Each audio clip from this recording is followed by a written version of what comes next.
Assalamualaikum warahmatullahi wabarakatuh. Selamat malam semuanya. Kami dari kelompok 3 akan mempresentasikan hasil diskusi kelompok kami. Perkenalkan, saya Natasha Melia Mulyadi dengan NIM 519355409. Saya Amelia Huta Barat dengan NIM 51935540019. Saya Ardane Hijrat Rahman dengan NIM 5191124. Saya Jessica Panggabean, NIM 51912400001. Saya Mega Aulia Rizky Munte dengan NIM 51935540005. Saya Rija Hanum Pulungan dengan NIM 519355417. Saya Ruth Olga Fadela Situmorang dengan NIM 51932400008. Saya Vina Yulia, NIM 51912400009. Saya Yeni Panjaitan dengan NIM 51935540007. Baiklah, presentasi pertama yaitu dengan materi suplementasi. Kami persilakan kepada kelompok Ardane Rahman, Yulia, dan Olga. Baik, dengan topik suplementasi kami mengangkat jurnal yaitu dengan judul Pengaruh Pemberian Jus Buah Naga terhadap Perubahan Kadar Profil Darah Ibu Hamil dengan Anemia yang mendapatkan suplementasi. Pertanyaan yang pertama adalah, bagaimana masyarakat dapat berpartisipasi dalam perencanaan, desain, dan pelaksanaan intervensi?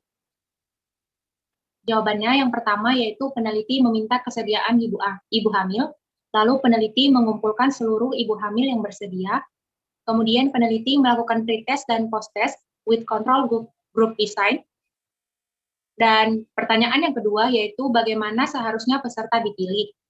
Jawabannya adalah peneliti menggunakan metode pengambilan sampel dengan purposive sampling yang berdasarkan pada suatu karakteristik tertentu dalam suatu populasi yang memiliki hubungan dominan sehingga dapat digunakan untuk mencapai tujuan penelitian. Peneliti lalu kemudian mendata ibu-ibu hamil yang mengalami anemia, lalu diberikan pretest dan suplementasi. Pertanyaan yang ketiga, makanan apa yang harus digunakan untuk suplementasi? Suplementasi gizi merupakan penambahan makanan atau zat gizi yang diberikan dalam bentuk yang pertama yaitu makanan tambahan, lalu tablet tambah darah, kapsul vitamin A, dan bubuk tabur gizi.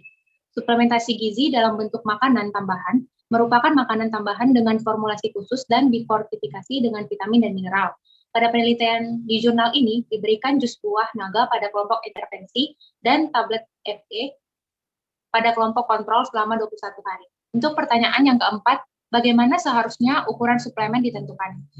Jawabannya adalah dengan memperhatikan kandungan bahan tambahan pangan, makanan tambahan, dan memperhatikan cemaran mikroba dan logam berat, pengolahan dan pengemasan juga pelabelan.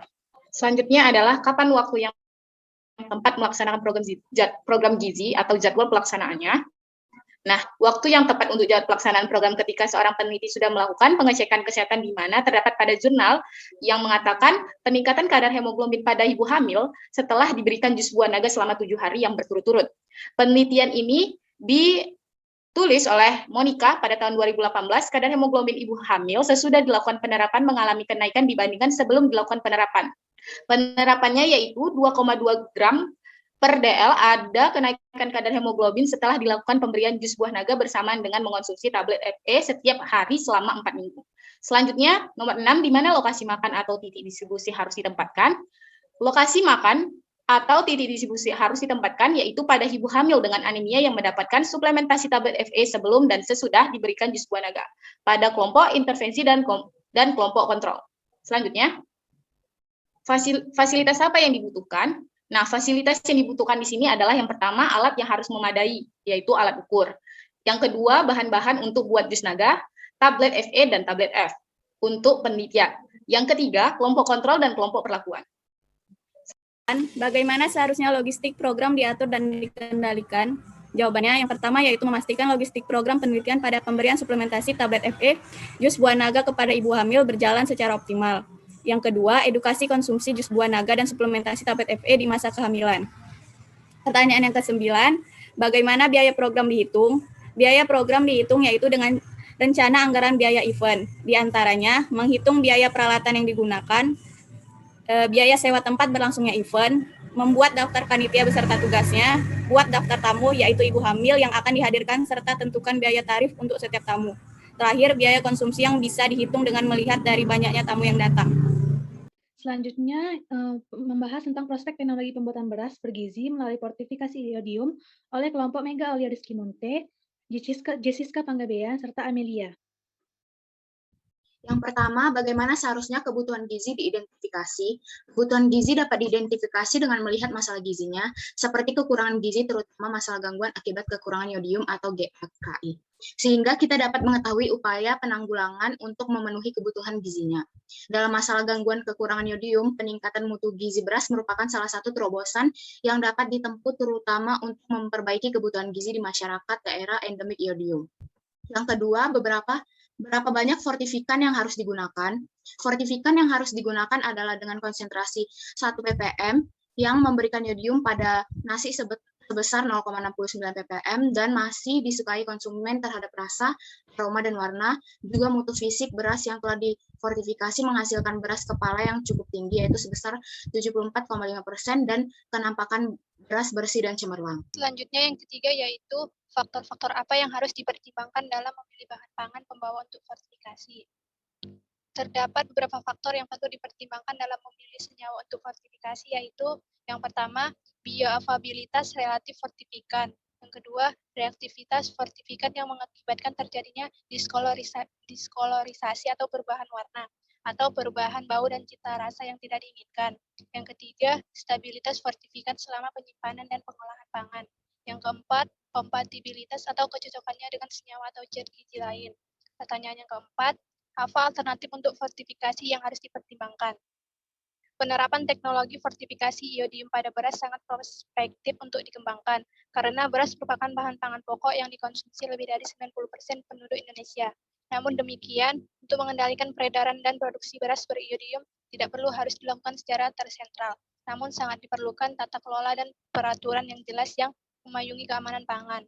Yang kelima, bagaimana biaya dan efektivitas diukur. Dari aspek ekonomi, yaitu biaya terjadi penambahan biaya karena proses fortifikasi iodium adalah menyebabkan kenaikan harga beras, yaitu 5 ribuan per kilo, dengan asumsi harga iodium per kilo sebesar 300.000. Hal ini lebih murah dibandingkan kumulatif biaya fortifikasi iodium pada garam yang diperkirakan lebih dari 5.000 per kilo. Penggunaan fortifikan iodium selama dalam penyosohan dapat menambah gizi beras. Penambahan fortifikan iodium dengan konsentrasi 1 ppm akan memberikan iodium pada nasi sebesar 0,69 ppm dan masih disukai konsumen atau responden terhadap rasa, aroma, dan warna. Baiklah, selanjutnya yaitu akan membahas formulasi dan karakteristik bihun tinggi protein dan kalsium dengan penambahan tepung tulang ikan patin atau Pangasius hippothalamus untuk kualitas stunting yang akan dibacakan oleh kelompok kami yaitu Natasha Amelia Mulyadi, Yeni Panjaitan, serta Liza Hanum. Ya, yang pertama, bagaimana seharusnya kandungan gizi dari makanan yang diformulasikan ditentukan. Penelitian dilakukan dalam beberapa tahapan, yaitu pembuatan tepung tulang ikan patin, uji proksimat, uji kalsium, uji fosfor, dan pembuatan bihun dengan beberapa kombinasi perlakuan, analisis proksimat, kalsium, dan fosfor tepung tulang ikan patin. Tepung tulang ikan patin dianalisis mutu gizinya meliputi kadar air, metode oven, kadar abu atau metode gravimetri, kadar protein atau metode Zelda, kadar lemak, metode Soxhlet, karbohidrat, kalsium, dan fosfor. Pembuatan bihun substitusi tepung tulang ikan patin.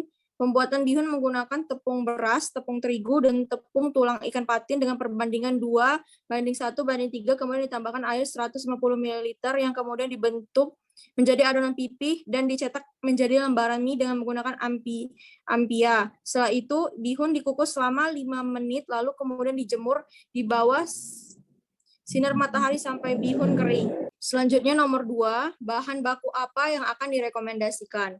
Bahan baku yang direkomendasikan dalam jurnal penelitian tersebut adalah tulang ikan patin yang berada pada desa foto masjid seperti tepung beras dengan merek Rose Brand, tepung maizena merek Maizenaku dengan bahan tambahan lain pada pembuatan bihun instan adalah air kansui atau air dan garam, potasium karbonat, natrium tripolifosfat, serta natrium klorida. Dengan bahan kimia yang digunakan dalam menganalisis kandungan gizi adalah Aquades, H2SO4, pekat, selenium mix, NaOH, pelarut heksana, HNO3, HCl, amonium molibat, potasium hidrogen, etanol 95%, metil merah, dan lain-lain. Bagaimana bentuk makanan yang diformulasikan akan dipilih? Formulasi pangan yang dilakukan pada penelitian di jurnal ini adalah dalam bentuk produk pangan berupa bihun yang akan diformulasikan guna membantu memberikan asupan gizi yang cukup, khususnya pada zat gizi protein dan kalsium kepada balita yang mengalami masalah stunting. Biasanya bihun merupakan bahan pangan sumber karbohidrat dan energi, tetapi rendah kalsium dan fosfor. Oleh sebab itu, pemilihan formulasi ini dengan memanfaatkan limbah dari tulang ikan patin yang akan diolah menjadi tepung, di mana tepung tulang ikan patin kaya akan zat gizi yang mengandung 25,6% kalsium dan 15,1% fosfor. Maka peneliti pada jurnal ini melakukan pengembangan produk makanan berupa bihun instan yang tinggi protein dan kalsium dengan inovasi pemanfaatan tepung tulang ikan patin dari limbah yang akan mampu memberikan kontribusi terhadap kecukupan asupan gizi balita stunting. Kemudian bagaimana penerimaan konsumen akan diukur? Penerimaan konsumen terhadap produk bihun dengan penambahan tepung tulang ikan patin ini akan diukur dengan uji sensori serta uji hedonik. Pada uji sensori akan dilakukan terhadap pengukuran sifat fisik pangan seperti warna, rasa, aroma, bentuk, tekstur, serta kesukaan bihun terhadap tingkat penerimaan konsumen. Dalam pengujian sensori akan dilakukan oleh 25 panelis yang agak terlatih. Pada uji hedonik dan mutu hedonik, bihun dilakukan dengan cara memberikan nilai berupa angka, yaitu antara 1-5 dengan kategori 1 tidak suka, 2 agak tidak suka, 3 netral, 4 agak suka, 5 suka. Bagaimana seharusnya makanan yang formulasi didistribusikan, dipromosikan, dan ditentukan harganya. Adapun dengan cara melakukan perencanaan terlebih dahulu yang dilakukan secara matang, dimulai dari mendistribusikan atau dipasarkan dengan baik produk yang akan dikeluarkan, agar pada saat dikeluarkan nanti tidak mengurangi kualitas produk. Kemudian setelah dipromosikan, menentukan harganya, di mana harga ini juga berperan penting karena merupakan tindakan menentukan nilai suatu produk, maka harga yang ditentukan haruslah normal. Penetapan harga menentukan biaya yang dibayarkan oleh pelanggan tingkat kesukaan tertinggi terhadap aroma bihun terdapat pada bihun kontrol dan pada bihun dengan penambahan tepung tulang ikan patin sebanyak 4%. Yang terakhir, bagaimana biaya dan keefektivitas diukur. Untuk pembuatan formulasi makanan pada bahan ini digunakan yaitu dengan bahan yang mudah didapat, terutama bahan utama dengan tepung yang memiliki harga yang cukup terjangkau. Namun pada bahan-bahan kimia dalam proses pengujian makanan mungkin memiliki harga yang cukup mahal. Namun hal tersebut tidak menghambat keefektivitasan penelitian dan hasil pangan yang telah dibuat. Adapun keefektivitas yang diukur dengan cara pengujian-pengujian seperti uji ANOVA, uji proksimat, uji mineral, uji kalsium, uji fosfor, pembuatan bihun dalam beberapa kombinasi, dan lain-lain. Dari hasil penelitian tersebut, keefektivitasan diukur dengan hasil 60-80% dari 25 panelis menyukai rasa bihun. Semakin banyak penambahan tepung tulang ikan patin akan mengubah rasa bihun dan aroma, namun tidak merubah tekstur bihun yang hampir sama pada tekstur bihun lainnya. Baiklah, berikut referensi yang kami gunakan. Baiklah, sekian presentasi dari kelompok kami. Kami ucapkan terima kasih. Wassalamualaikum warahmatullahi wabarakatuh. Selamat malam semuanya.